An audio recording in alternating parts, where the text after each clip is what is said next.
मैं हूं डॉक्टर श्वेता। सबसे पहले मैं आपको ये बता दूं कि आज के इस लेक्चर सीरीज में क्या होने वाला है, जिससे आपको ये पता चल जाए कि आपको यहाँ स्टे करना है या आपको स्किप करना है। ओके, तो ये हमारा लीनियर अलजेब्रा का लेक्चर सीरीज चल रहा है, जिसमें हम डायरेक्ट सम ऑफ सबस्पेसेस से रिलेटेड थ्योरी एग्जांपल्स डिस्कस कर चुके हैं। डायरेक्ट सम ऑफ सबस्पेसेस पे हम ट्यूटोरियल सॉल्व करने की कोशिश कर रहे हैं, जिसमें आज हमारा लास्ट ट्यूटोरियल है। इस ट्यूटोरियल की खास बात यह है कि हमने हर टाइप के प्रॉब्लम को कवर करने की कोशिश की है। जैसे कि क्वेश्चन यहाँ पे लिखा भी हुआ है, इसमें हमने वेक्टर स्पेस जो लिया वो M2R लिया है। मींस हमने मैट्रिसेस के सेट का वेक्टर स्पेस लिया है और ये देखने की कोशिश की है कि इसमें डायरेक्ट सम कैसे देखते हैं अगर उसके सबस्पेसेस दिए गए हो। एग्जांपल 2 हम जो लेंगे उस पर वेक्टर स्पेस हम Pn लेंगे, सेट ऑफ पॉलिनोमियल्स का वेक्टर स्पेस लेंगे, फिर उसके सबस्पेसेस भी पॉलिनोमियल बनाएंगे और चेक करेंगे कि उसमें डायरेक्ट सम कैसे देखते हैं।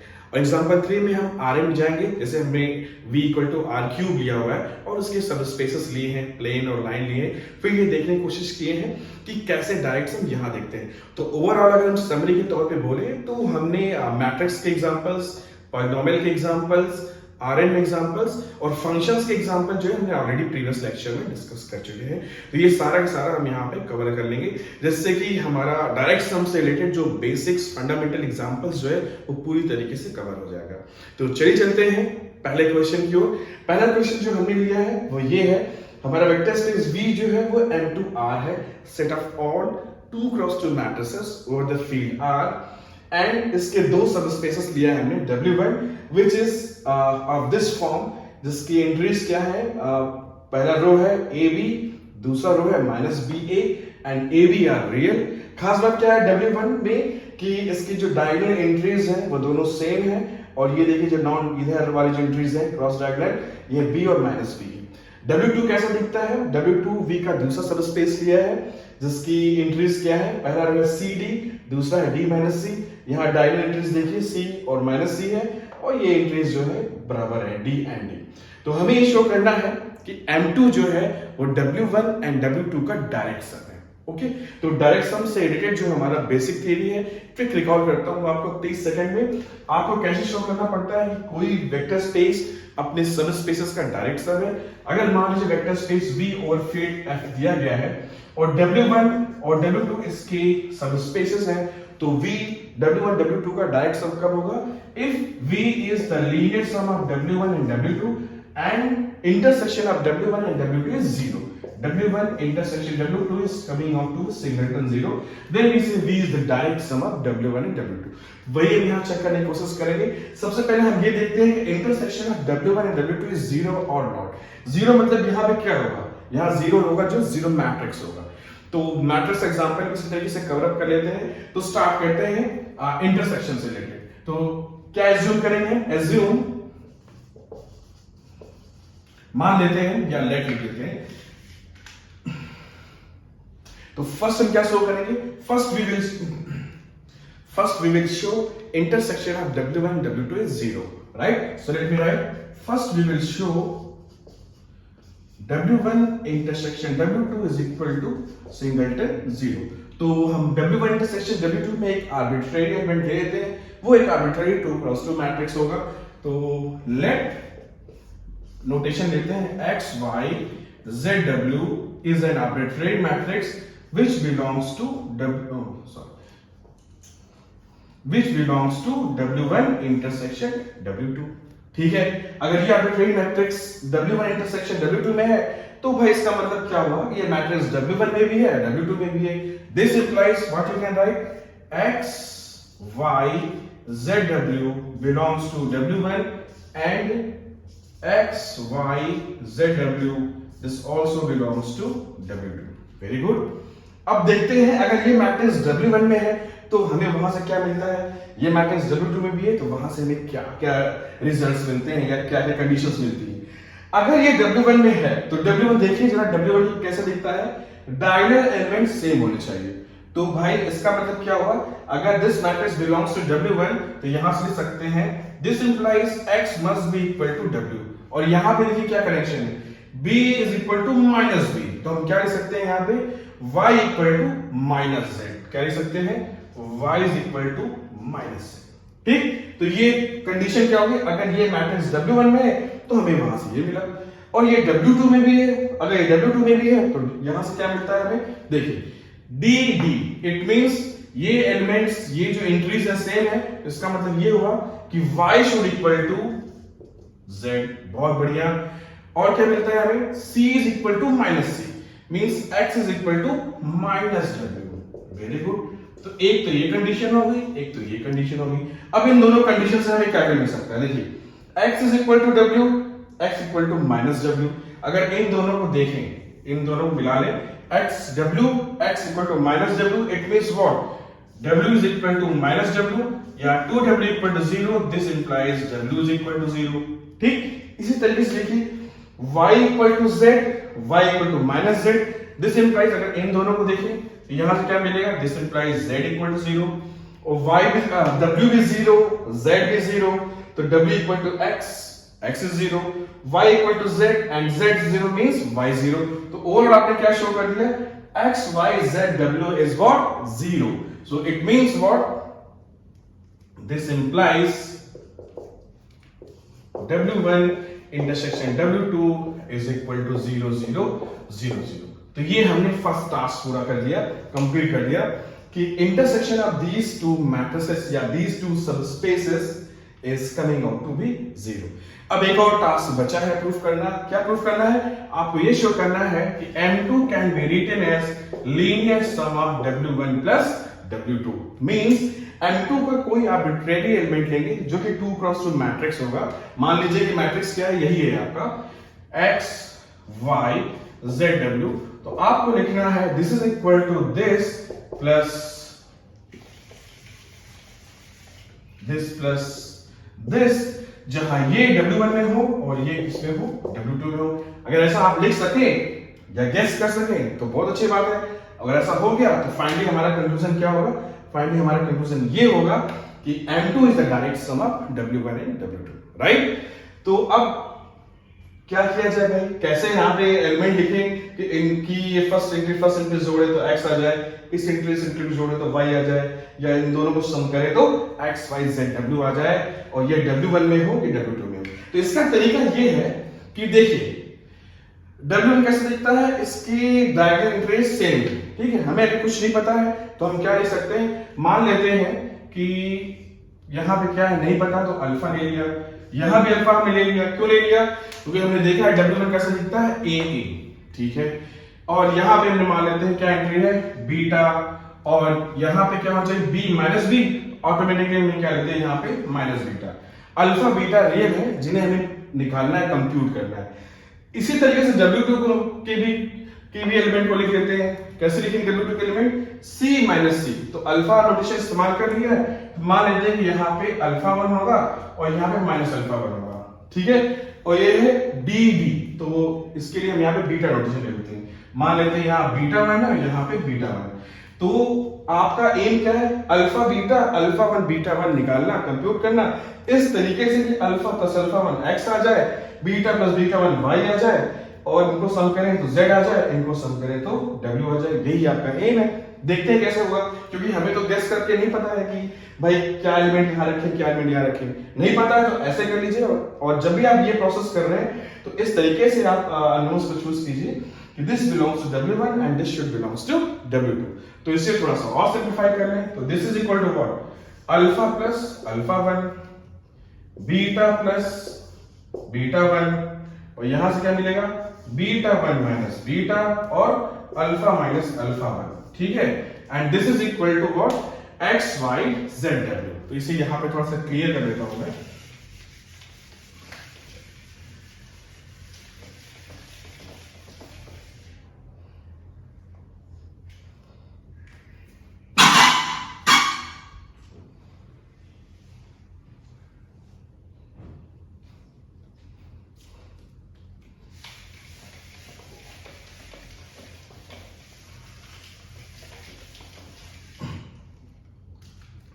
ठीक, तो देखिए क्या मिला आपको, alpha plus alpha 1 equal to, this implies alpha plus alpha 1 equal to x, beta plus beta 1 equal to y, beta 1 minus beta 1 equal to z, sorry beta 1 minus beta equal to z, and alpha minus alpha 1 equal to w। तो ये सारी चीजें लिख लेते हैं।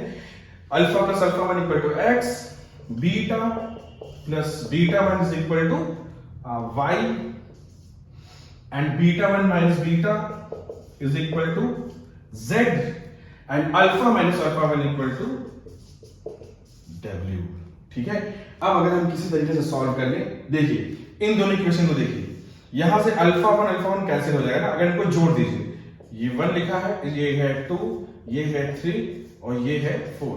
अगर हम 1 plus 4 करें, 1 प्लस 4 तो क्या मिलेगा आपको, अल्फा 1 कैंसिल हो जाएगा और 2 alpha is equal to x plus डब्ल्यू, राइट।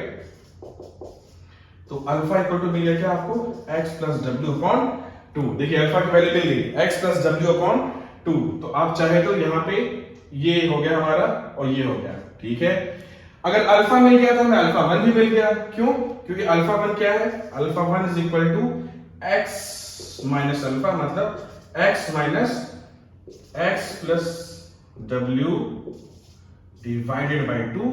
तो 2x माइनस x क्या हो जाएगा, x माइनस डब्ल्यू डिवाइडेड बाई 2। देखिए अल्फा मिल गया हमें, अल्फा 1 मिल गया, अब बीटा और बीटा 1 चाहिए, इसे हम सर्किल कर लेते हैं alpha, this is my alpha 1।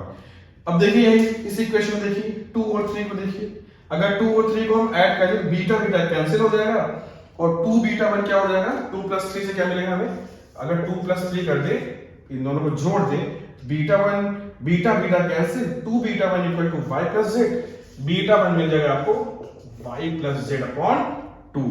और बीटा 1 मिल गया आपको, तो आपको बीटा मिल गया, क्यों, तो beta is equal to y minus beta 1 है ना। So beta is equal to y minus beta 1 equal to y minus y plus z upon 2।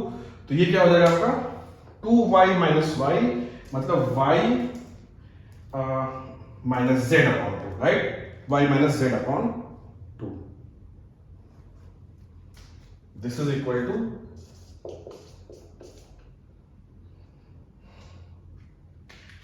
This implies beta is equal to y minus z upon 2। देखिए सारे coefficient मिल गए। अब आप चाहे तो इनकी वैल्यूज को यहाँ पे रख सकते हैं, तो इसे क्लियर कर देता हूं मैं और सारी वैल्यूज को यहाँ पे रख देते हैं। और देखिए सब में 1/2 1/2 है, 1/2 1/2 1/2 1/2, तो 1/2 पहले ही बाहर हो जाएगा, राइट। तो 1/2 को पहले ही हम बाहर ले लेते हैं, तो अल्फा की वैल्यू रखते हैं। अल्फा क्या है आपका, alpha is your x plus W by 2, तो यहां पर सिर्फ लिखते हैं x प्लस डब्ल्यू, और यहां भी लिख देते हैं क्या, x plus W. Very good. Beta क्या आपने निकाला, y माइनस z बाई 2, तो यहां पे होगा क्या, y माइनस z, और यहां पे कह सकते हैं y minus z like this. ठीक, अब देखिए यहां पे अल्फा 1 की जगह क्या रखेंगे आप, अल्फा 1 की जगह रखेंगे हम x माइनस डब्ल्यू अपॉन 2, तो 1/2 सब में है, 1/2 को बाहर ले लेते हैं और अल्फा 1 क्या कर देते हैं, x माइनस डब्ल्यू। तो यहां पे लिखेंगे आप x माइनस डब्ल्यू, और यहां पे लिखेंगे minus of x minus W. Beta 1 के लिए क्या रख सकते हैं, बीटा 1 आपने निकाला यहां पे, beta 1 is y plus z upon 2, ये है आपका y प्लस z अपॉन 2, तो यहां पे लिख सकते हैं आप y प्लस z, और यहां पे लिख सकते हैं y प्लस z। आप चाहे तो वेरीफाई कर लीजिएगा कि आप इसको इसे जोड़ेंगे तो फाइनली x आएगा, इसे जोड़ेंगे तो y, ऐसे x y z w आ जाएगा। और देखिए दिस बिलोंग्स टू w1, क्योंकि w1 की एंट्रीज कैसी है मैट्रिक्स की, देखिए ये a की तरह बिहेव कर रहा है डायगोनल एंट्रीज से, यहाँ पे x प्लस w है। नॉन डायगोनल एंट्रीज क्या है, देखिए b माइनस b, मतलब b है यहाँ पे जस्ट उसका नेगेटिव है, तो ये y माइनस z है, तो यहाँ पे minus of y minus z है। बहुत अच्छा, इस तरीके से देखते हैं w2 के एलिमेंट देख लेते हैं। w2 कैसा दिखता है, c माइनस c, देखिए c माइनस ऑफ c, ठीक, d सेम, देखिए d एंड d सेम, ठीक, 1/2 बाहर। तो हम ये कह सकते हैं क्या, this belongs to w1 and this belongs to w2. So finally what we have proved, we have just proved that m2 is the direct sum of w1 and w2, जहां w1 w2 आपके सामने दिया गया है। तो बहुत easy question था, लेकिन अगर मैट्रिक्स एग्जांपल आता है तो हमें पता होना चाहिए कैसे करना है, क्या अप्रोच है। So finally we can write m2 is equal to direct sum of w1 and w2. So this was all about this question. अगर आपको कोई डाउट है, कोई कंफ्यूजन है, तो जरूर आप कमेंट सेक्शन में पूछेगा, मैं जरूर आपकी क्वेरीज को सॉल्व करने की कोशिश करूंगा। ओके, तो इसके बाद चलते हैं नेक्स्ट क्वेश्चन की ओर। ये क्वेश्चन आपके पॉलिनोमियल वेक्टर स्पेस में है। यहाँ पे आपका वेक्टर स्पेस V जो है P3 है। P3 क्या है? Vector space of all the polynomials of degree less than equal to 3 means it is collection of all the polynomials of the form a plus bx plus cx square plus dx cube, कोई भी general polynomial जिसकी degree 3 है, कुछ ऐसा दिखता होगा, जहां a b c d रियल्स है, तो आपका P3 है जो ऐसे पॉलिनोमियल्स का कलेक्शन है जिनकी डिग्री 3 भी है और 3 से कम भी हो सकती है। ठीक है, इसके दो सब स्पेसेस दिए गए हैं। W1 equal to px belongs to P3 such that p minus x equal to px, W2 equal to such px belongs to P3 for which p minus x equal to minus px। कुछ वैसा question लग रहा है आपको जैसा even function और odd function का मैंने प्रीवियस एग्जांपल में किया हुआ था, प्रीवियस लेक्चर में। तो देखिए इसको कुछ अलग तरीके से करते हैं, बड़ा इंटरेस्टिंग है। Let's solve this question, how this P3 is the direct son of W1 and W2। तो सबसे पहले जरा देखते हैं W1 दिखता कैसा है। W1 कैसे दिखता है देखिए जरा, W1 का फॉर्म ही लिख देते हैं। W1 is equal to Px such that P minus x equal to Px, right? Means Px belongs to W1 implies P of minus x is equal to Px। ऐसा ही बोला गया है। तो आपको पता है जनरल Px का फॉर्म क्या है आपका, a plus bx plus cx square plus dx cube। जरा ये कंडीशन लगा के देखते हैं क्या मिलता है। तो हम कह सकते हैं कि W1 में जो एलिमेंट्स हैं, जो पॉलिनोमियल्स हैं, basically they look like that. ठीक है, तो general Px is of this form. W1 इसमें स्पेशल कंडीशन लगा दिया है। W1 ने क्या लगाया है कि p minus x should equal to px। तो जरा यहाँ पे x की जगह माइनस x रखिए, लेफ्ट साइड में तो क्या मिलेगा आपको, a minus bx plus cx square minus dx cube। Right side में आपका जनरल Px जो है, इसको आप जनरल Px मान लें। Px is equal to a plus bx plus cx square plus dx cube। अब if both are equal, it means what? A same है, b is equal to minus b implies b is equal to 0। यहां से कोई दिक्कत नहीं है। d equal to minus d implies d equal to 0। इसका मतलब क्या हुआ? क्या मतलब हुआ कि W1 में अगर px को होना है तो कोफिशिएंट b और d क्या हो जाएंगे, 0 हो जाएंगे। तो बेसिकली अगर आप देखें तो W1 कैसा दिखता है, W1 equal to px such that px is of this form। जहां b और d को 0 कर दें आप तो बच जाएगा क्या, a plus cx square such that ac belongs to r। ठीक है, बहुत अच्छी बात है। इसी तरीके से देखते हैं W2 का फॉर्म। W2 में क्या हो रहा है, p minus x equal to minus px। जरा लगा के देखते हैं। Similarly p minus x equal to minus px gives, देखिए यहां से हमें क्या मिलता है, p minus x। जरा x के माइनस x रखें तो क्या मिलेगा लेफ्ट साइड में, a minus bx plus cx square minus dx cube. ठीक है, equal to minus px, right, minus px। तो माइनस px मतलब सब में माइनस लगा दीजिए आप, minus a minus bx minus cx square minus dx cube. ठीक है, ठीक। अगर आप ध्यान दें तो अब क्या मिल रहा है आपको, a is equal to minus a implies a is equal to 0। एक तो आपको ये मिल रहा है, राइट, और साथ में क्या मिल रहा है आपको, ये c इक्वल टू माइनस सी। तो साथ में आपको एडिशनली क्या मिल रहा है, c इज इक्वल टू 0। तो ओवरऑल W2 कैसा दिखेगा आपका, जहां पे px में आप a और c को 0 रख देंगे तो W2 का फॉर्म क्या हो जाएगा, bx प्लस dx क्यूब। तो आप लिख सकते हैं चाहे तो आप W2 is equal to px such that px is equal to क्या लिखते हैं हम, a और c को 0 कर देंगे तो bx plus dx cube such that bd belongs to r। देखिए कितना सही क्वेश्चन है, मतलब हमने w1 का फॉर्म भी लिख दिया a plus cx square type and w2 form क्या लिख दिया bx plus dx cube type. अब हम चलते हैं क्वेश्चन प्रूफ करते हैं कि P3 is the linear sum of W1 and W2 and then intersection of W and W2 is coming out to be 0। तो देखिए यहां पे थोड़ा साइड में स्पेस बना के लिखता हूं मैं,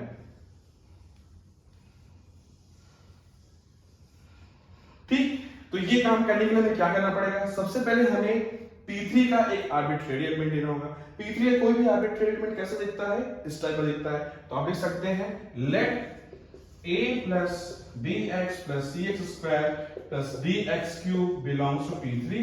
This is an arbitrary element। अब देखिए कितना आसान है, हम इसको कैसे लिख सकते हैं, we can write a plus bx plus cx square plus dx cube is equal to, देखिए एक पार्ट में ये हो जाएगा हमारा, कौन सा पार्ट है ये, W1 वाला ये पार्ट, और एक पार्ट में हमारा हो जाएगा ये पार्ट, right? ये part. We can write this like what? A plus cx square, right? We can write like this plus bx plus dx cube। We can always write like that।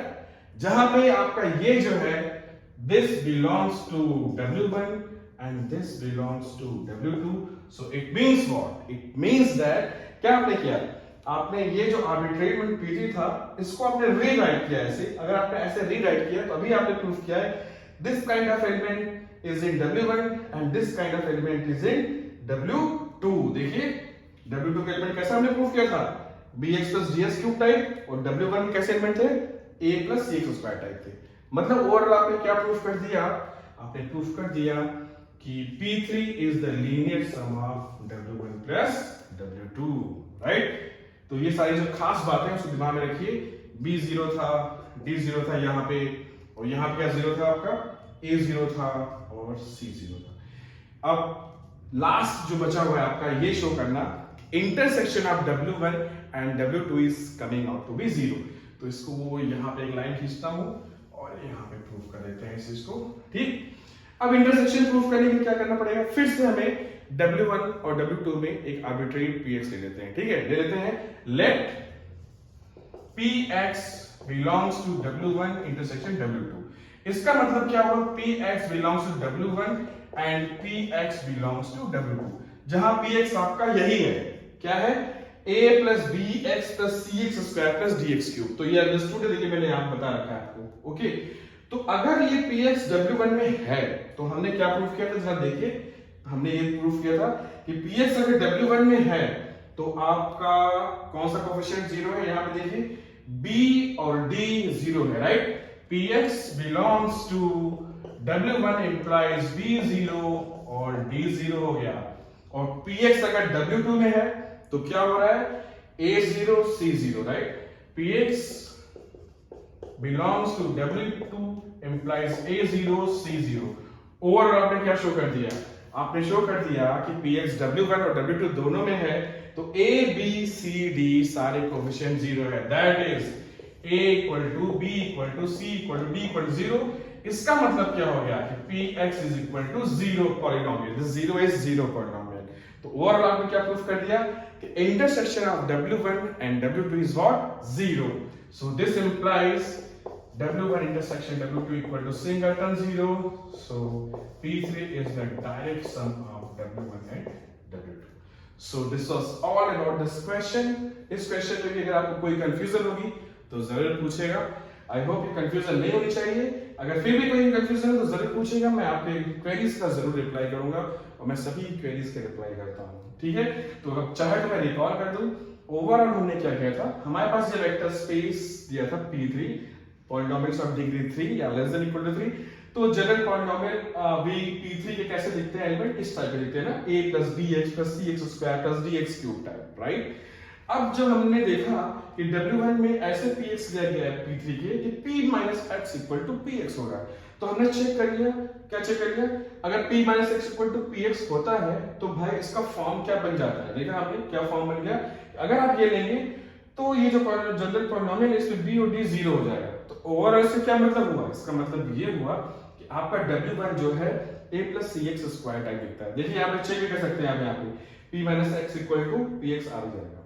ठीक, इसी तरीके से W2 का भी देख लिया भाई, W2 में ऐसे P3 के पॉलिनोमियल लिए गए थे जिसके लिए p minus x equal to minus p x था, तो उसको भी हमने यहाँ पे अप्लाई किया, देखा a और c जीरो आ रहे हैं, तो W2 का जनरल फॉर्म लिख लिया हमने bx प्लस dx क्यूब। आप चाहे यहाँ चेक कर सकते हैं, p माइनस एक्स रखेंगे तो माइनस ऑफ px आ भी जाएगा। ठीक, तो हमने जब ये कर लिया तो देखिए हमने यहाँ पे इस जगह पे हमने बड़ी आसानी से हो गया, हमने ये प्रूफ कर दिया P3 can be written as sum of W1 plus W2। क्यों कि P3 का कोई जनरल पॉलिनोमियल किस फॉर्म में होता है, a plus bx plus cx square plus dx cube, यही जनरल फॉर्म है। अब इसी को रीराइट किया हमने, क्या किया, a cx स्क्वायर को एक साथ कर लिया, bx और dx क्यूब को एक साथ रख लिया, और ये हमें पता है दिस बिलोंग्स टू W1, हमने अभी प्रूफ किया है, और दिस बिलोंग्स टू W2, तो ओवरऑल हम कह सकते हैं P3 can be written as linear sum of W1 and W2। ठीक है, उसके बाद बात आई कि भाई इंटरसेक्शन देखें इनका क्या जीरो है कि नहीं, तो फिर हमने मान लिया यही px जो है, क्योंकि px ही है ना जनरल फॉर्म, तो let px is an arbitrary polynomial which looks like this. Okay, this is in the intersection, right. अगर इंटरसेक्शन में तो W1 में भी है, W2 में भी है, और W1 में है तो आपको पता है BD जीरो है, और W2 में तो आपको पता है AC जीरो है, तो ओवरऑल px जीरो है, px जीरो है तो इंटरसेक्शन जीरो है। सो ये था समरी, आई होप कि आपको कोई दिक्कत नहीं होगी। ठीक है, फिर हम चलेंगे फिर अगले क्वेश्चन की ओर। ओके, तो चलिए इस क्वेश्चन को सॉल्व करते हैं।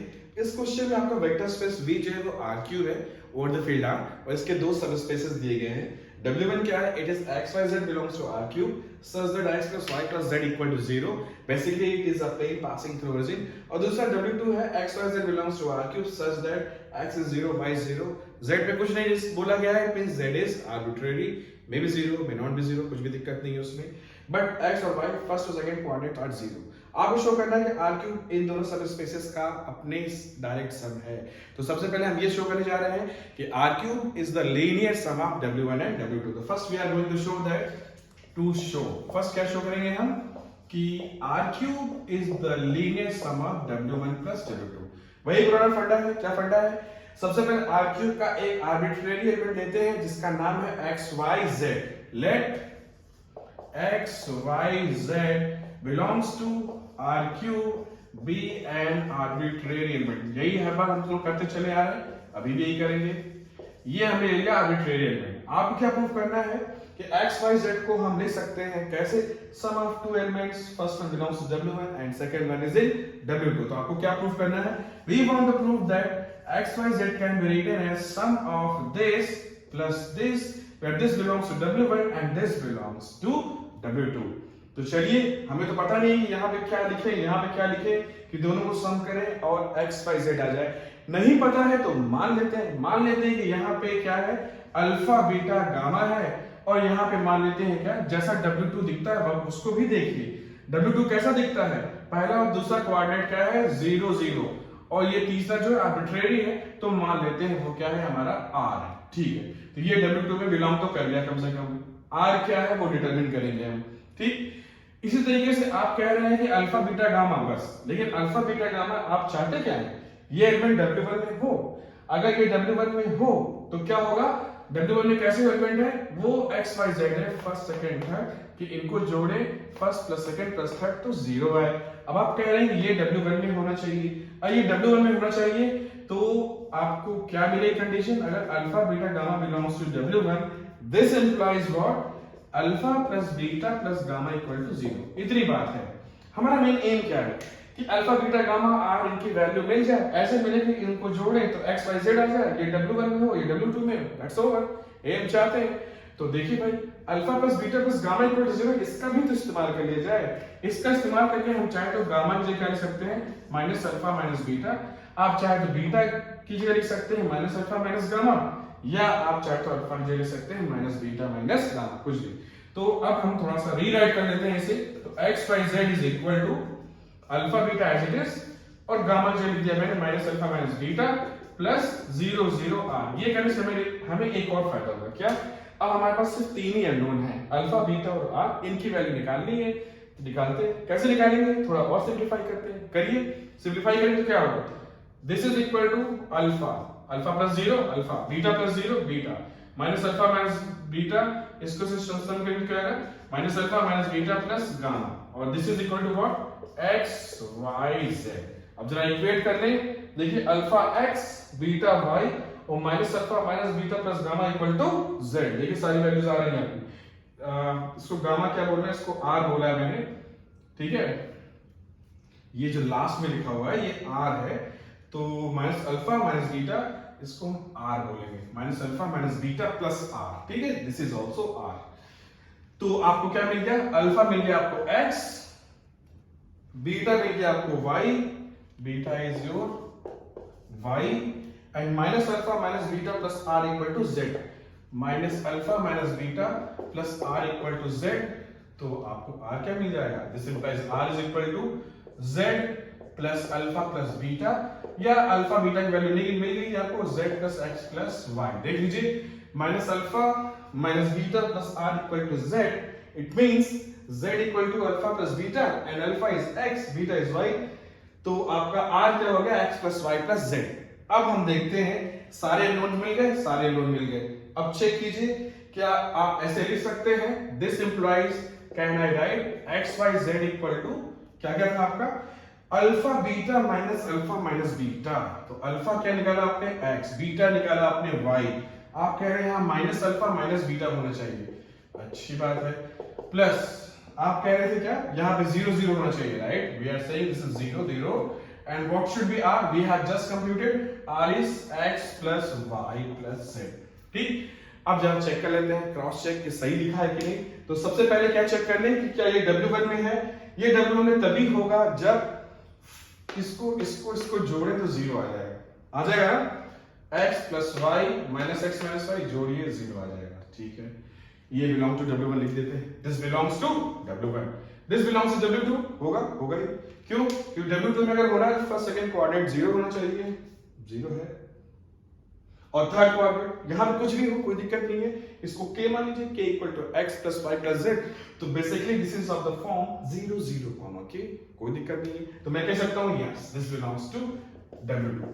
अब लास्ट टास्क बचा है, क्या, चेक कर लीजिए कि इन दोनों को जोड़ने पे x y z आ भी रहा है कि नहीं। देखिए आ रहा होगा, x plus 0 equal to x, y plus 0 equal to y, and minus x minus y को इससे जोड़ेंगे, ये कैंसिल, ओवरऑल बचेगा z।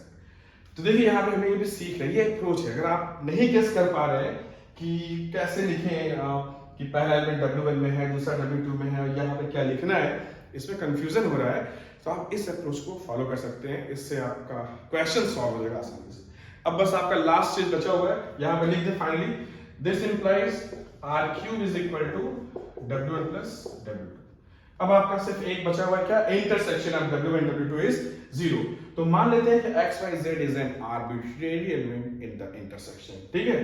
तो सेकंड पार्ट में let x y z belongs to w1 intersection w2। तो देखिए अगर x y z जो है w1 में है तो क्या मिलेगा, क्योंकि ये इंटरसेक्शन में है तो w1 में भी है w2 में भी है। w1 में है तो मिलेगा आपको क्या, x plus y plus z equal to 0, ले लेते हैं इक्वेशन। अब अगर x y z w2 में है तो क्या मिलेगा, x y z this belongs to w2 implies, देखिए w2 में क्या बोलता है कि पहला दूसरा कोऑर्डिनेट 0 होगा, तीसरे में हम कुछ नहीं कह सकते, तो x भी 0 y भी 0 z आर्बिट्रेरी। लेकिन इन दोनों इक्वेशन से क्या मिल रहा है आपको, x 0 पुट कीजिए, y 0 पुट कीजिए, this implies what is z, this implies z is 0. Finally what you have got, x y z was the arbitrary element in the intersection, but x and y and z all threes are 0, so this implies x y z is equal to 0 0 0, so w1 intersection w2 is equal to singleton 0. So finally we have proved that r cube is equal to w1 times w2, ठीक। तो मैं एक बार फिर से summarise कर दूं कि इस क्वेश्चन को हमने कैसे किया। सबसे पहले हमने ये प्रूफ किया कि r cube is the linear sum of w1 and w2। कैसे प्रूफ किया, हमने एक्स वाई जेड के आरक्यू का आर्बिट्रेरी एलिमेंट, इसको सम ऑफ टू एलिमेंट लिखा। हमें नहीं पता था कि यहाँ पे क्या लिखना है, यहाँ पे क्या लिखना है, तो मान लिया कि अल्फा बीटा गामा ये एंड ये 0 0 r 0 0 r इसलिए लिखा क्योंकि W2 का कोई भी एलिमेंट ऐसा ही दिखता है, थर्ड कोऑर्डिनेट के जगह हम कुछ भी लिख सकते थे, तो हमने यहाँ पे r लिख लिया जहां r is any real number. ठीक, अब आप कहना चाहते हैं this belongs to W1, this belongs to W2, तो ये W1 में है तो भाई W1 कंडीशन पूरा करेगा, जैसे ये W2 में था तो W2 की कंडीशन को पूरा किया था। तो ये W1 में है मतलब alpha plus beta plus gamma equal to 0। तो यहां से भाई एक और काम कर लिया हमने, एक भाई 3 अननोन से अच्छा है ना 2 ही अननोन रहे, तो गामा को रिप्लेस कर दिया क्या माइनस अल्फा माइनस बीटा से, तो हमारा फाइनली ये बन गया। अब ये इक्वेशन बन गई, इसको सॉल्व किया तो अल्फा बीटा गामा की वैल्यू और r sorry alpha beta gamma नहीं अल्फा बीटा और r की वैल्यू मिल गई, यहाँ पे रख दिया, इनको जोड़ा तो ये xyz आ गए, ये W1 में है ये W2 में भी है। ठीक, इसके बाद हमें इंटरसेक्शन देखना था कि W1 और W2 का इंटरसेक्शन 0 कैसे है, तो xyz आर्बिट्रेरी एलिमेंट लिया इंटरसेक्शन में, W2 में होने की वजह से xy 0 हो गया, z तो कोई दिक्कत नहीं थी, और W1 में होने से इनको x + y + z 0 था और xy 0 हो गया यहाँ से, तो z भी आपका 0 हो गया, तो finally intersection is coming out to be 0। तो इस तरीके से हमने ये प्रूव किया कि R³ can be written as direct sum of W1 and W2. So this was all about this question, and if you have any doubt, any confusion, then please feel free to ask me in the comment section. I will definitely reply to your queries. तो अब इस tutorial का last question, in fact direct sum of सब spaces पे ये last question मैं करा रहा हूँ। इनफैक्ट करा क्या रहा हूँ, मैं आपसे पूछना चाहता हूँ, मैं पहले आपसे पूछता हूँ, आप ट्राई कीजिएगा फिर आंसर देखिएगा। मैं क्या करने वाला हूँ, एक क्वेश्चन आपसे पूछ रहा हूँ, मान लीजिए आपका वेक्टर स्पेस V जो है वो क्या है R²/3R, ठीक है। अब इसके मैं 3 सब स्पेसेस दे रहा हूँ, W1 is equal to say A0 such that A belongs to R. It is x-axis, right? x-axis में y0 है। इसका दूसरा सब स्पेस W2 ले रहा हूँ मैं y-axis, means 0, B, ये लीजिए, such that B belongs to R। और एक और इसका सब स्पेस ले लेता हूँ W3 equal to say A, such that A belongs to R। जैसे आप लिखते हैं जनरली आप क्या लिखते हैं x, x लिखेंगे, y equal to x line passing through 0, right. अब क्वेश्चन ये है, क्या हम R² को W1, W2 और W3 का डायरेक्ट सम लिख सकते हैं? ठीक, लेकिन यहाँ पे खास बात भी देखिए, W1 और W2 का इंटरसेक्शन देखिए, W2 W3 का इंटरसेक्शन देखिए, W3 W1 का इंटरसेक्शन देखिए, सबका इंटरसेक्शन 0 है। मतलब अगर आप चेक करें यहाँ पे W1 इंटरसेक्शन W2 भी सिंगलटन 0 आएगा, W2 इंटरसेक्शन W3 निकालेंगे तो वो भी 0 आएगा, और W3 और W1 का इंटरसेक्शन निकालेंगे तो वो भी 0 आएगा। इतना कुछ हो रहा है, उसके बावजूद भी क्या ये है, this is the question, R³ can be written as direct sum of W1, W2, W3 or not. तो इसका आंसर क्या है? You just think for a moment, then I will say its answer is no. क्योंकि direct sum पे एक और result है जिसका प्रूफ मैंने अभी तो नहीं कराया है, इसीलिए बस उसका एप्लीकेशन के तौर पे मैं पहले बता दे रहा हूँ, इसका प्रूफ मैं अपने नेक्स्ट लेक्चर में करूंगा। एक और रिजल्ट ये है, अगर 0 belongs to V, 0 element of V, it should have unique representation, means अगर आपने 0 इक्वल टू ऐसे लिखा x1 plus x2 plus x3, ठीक है, मान लीजिए कि आपने W1, W2 और W3 3 सब स्पेसेस V के लिए हैं, और आपने लिखा 0 equal to x1 plus x2 plus x3, then x1 must be 0, x2 must be 0, x3 must be 0, ये होना चाहिए, ठीक है, क्योंकि 0 का एक रिप्रेजेंटेशन तो आपके पास है, 0 equal to 0 plus 0 plus 0, where this belongs to W1, this belongs to W2, this belongs to W3, and suppose you are also able to write 0 equal to x1 plus x2 plus x3, जहां x1 W1 का element है, x2 W2 का element है, x3 W3 का element है, तो x1, x2, x3 को 0 ही होना पड़ेगा, ये W2 लिखा हुआ है, ठीक। तो हम यहाँ पे ये दिखाने वाले हैं कि R² का जो 0 एलिमेंट है वो क्या है, 0 0। इसका एक रिप्रेजेंटेशन हमें पता है, क्या है वो, ये है 0 0 प्लस 0 0 प्लस 0 0। हम ये कह सकते हैं this belongs to W1, this belongs to W2, this belongs to W3। क्यों? W1 A0 टाइप का है, A0 टाइप का ये हो गया, जहां ए कोई भी रियल नंबर है, जीरो भी हो सकता है, तो इन पर्टिकुलर यहां हमने जीरो ले लिया। W2 का कोई एलिमेंट जीरो बी टाइप का है, बी जीरो भी हो सकता है, तो यहां पर हमने जीरो ही ले लिया। W3 का कोई भी एलिमेंट क्या है, ए है, फर्स्ट और सेकंड दोनों ही सेम है, जीरो नॉन जीरो कुछ भी हो सकते हैं, यहाँ पे फर्स्ट सेकंड दोनों ही सेम है, जीरो भी ले लिया। तो वी कैन से दिस।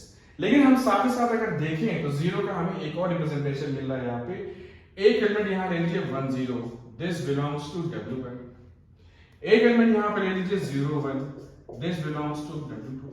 और एक एलिमेंट ले लीजिए -1 -1, this belongs to W3 because both are same. और जोड़िए आप, 1 + 0 -1 is equal to 0, 0 + 1 -1 equal to 0। तो 0 का आपको दो रिप्रेजेंटेशन मिल गया, दिस एंड दिस। तो जो रिजल्ट मैंने आपको बताया था कि 0 हैव यूनिक रिप्रेजेंटेशन, उसका इस्तेमाल करके हम यहाँ कह सकते हैं कि R² is not the direct sum of these subspaces. तो इस रिजल्ट का प्रूफ जो है हम अपने नेक्स्ट लेक्चर में करेंगे। फिर उसके बाद स्पैनिंग के बारे में डिटेल से डिस्कशन करेंगे कि स्पैनिंग ऑफ सेट क्या होता है, क्या मतलब होता है, स्पैन ऑफ वेक्टर्स का मतलब क्या होता है। उसे फिजिकल लाइफ में देखेंगे, अपनी जो रियल लाइफ एप्लीकेशन है, रियल लाइफ में कैसे हम उसे फील कर सकते हैं, इस तरीके से मैं एक्सप्लेन करूंगा। तो आपको कोई भी डिफिकल्टी नहीं आएगी, आप एक्चुअली फील कर पाएंगे कि स्पैन का एक्चुअल मतलब क्या होता है। इस तरीके से लेक्चर सीरीज आगे तक जाएगा, कंप्लीट लेक्चर सीरीज होगा। और आई होप कि you are enjoying this lecture, and if you have any doubt, any queries, any confusion, then please feel free to ask in the comment section.